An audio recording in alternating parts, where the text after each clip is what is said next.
आपने बूमरैंग का इस्तेमाल किया है कभी? बूमरैंग एक्चुअली एक वेपन या टॉय की तरह यूज़ किया जा सकता है। इसे जब अपने टारगेट की तरफ फेंका जाता है तो ये अपने टारगेट को हिट करके वापस अपने यूज़र के पास आ जाता है। इसी तरह से हम इंसानों के पास भी कुछ ऐसा होता है जिसे आप जहाँ पर भी भेजते हैं, जिस किसी के पास भी भेजते हैं, वो वैसे ही लौट कर हमारे पास आ जाते हैं। सबसे पहले तो है हमारी वाइब्रेशंस। आपने हमेशा सुना होगा कि हमें अपनी वाइब्रेशंस को पॉजिटिव रखना चाहिए, हाई एनर्जी वाइब्रेशंस हमें एमिट करनी चाहिए। क्यों? क्योंकि वाइब्रेशंस में बहुत शक्ति होती है।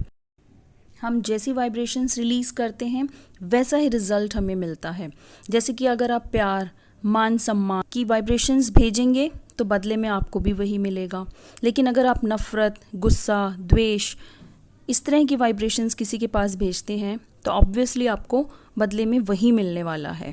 यहाँ पर मैं आपके साथ एक छोटी सी स्टोरी शेयर करूँगी जिससे ये परफेक्टली प्रूव हो जाता है कि हमारी वाइब्रेशंस कितनी पावरफुल होती हैं।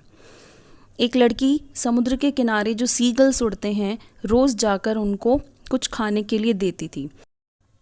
एक्चुअली मन से इतनी पावरफुल वाइब्रेशंस रिलीज़ होती थी कि सीगल्स खींचे हुए उसके पास चले आते थे उड़ते हुए और उसके हाथ से अपना खाना लेकर जाते थे, क्योंकि वो हमेशा प्यार से भरी हुई वाइब्रेशंस भेजती थी।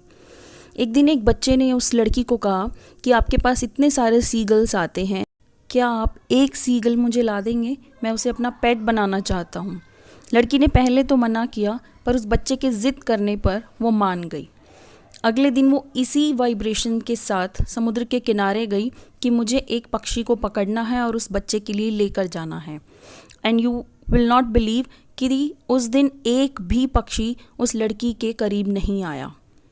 इससे ये प्रूव हो जाता है कि हमारी वाइब्रेशंस न केवल इंसानों बल्कि पशु पक्षियों को भी समझ आती है। इसलिए हमेशा अच्छी वाइब्रेशंस भेजने की कोशिश करिए, क्योंकि वो लौट कर आप ही के पास आने वाली हैं। दूसरी चीज़ जो हमेशा आपके पास लौट कर आती है वो है आपका व्यवहार, आपका बिहेवियर। इनफैक्ट ये तो बहुत ही प्रैक्टिकल कंसेप्ट है। आप इसको अभी एक एक्सपेरिमेंट करके देख सकते हैं। घर में अगर कोई बच्चा है तो आप उसे थोड़ा सा गुस्सा कर दीजिए। डेली थोड़ा थोड़ा गुस्सा करिए। आप देखेंगे कि 3-4 दिन के अंदर ही वो बच्चा आपसे डरने लगेगा, आपको सामने देखते ही आपसे कटने लगेगा। तो आपका व्यवहार दूसरों को काफ़ी हद तक इन्फ्लुएंस करता है और बदले में वो भी आपके साथ वैसा ही व्यवहार करते हैं। आपने the beauty and the beast की कहानी तो ज़रूर सुनी होगी। It might be the work of fiction but it illustrates the point perfectly कि अगर आप प्यार दोगे तो प्यार मिलेगा। तीसरा है जीवन में आपका दृष्टिकोण, your outlook towards your life. सबकी लाइफ में स्ट्रगल होता है, बस फ़र्क इतना है किसी के जीवन में कम तो किसी के में ज़्यादा। पर इसके लिए लाइफ को कोसना, परेशान रहना या फिर ये बोलना कि मेरे साथ ही ऐसा क्यों होता है, मेरी ही लाइफ में इतनी प्रॉब्लम्स क्यों हैं, ये सब हेल्दी साइन नहीं है। क्योंकि आपका जो दृष्टिकोण है, आउटलुक है, वो एक बूमरैंग की तरह काम करता है।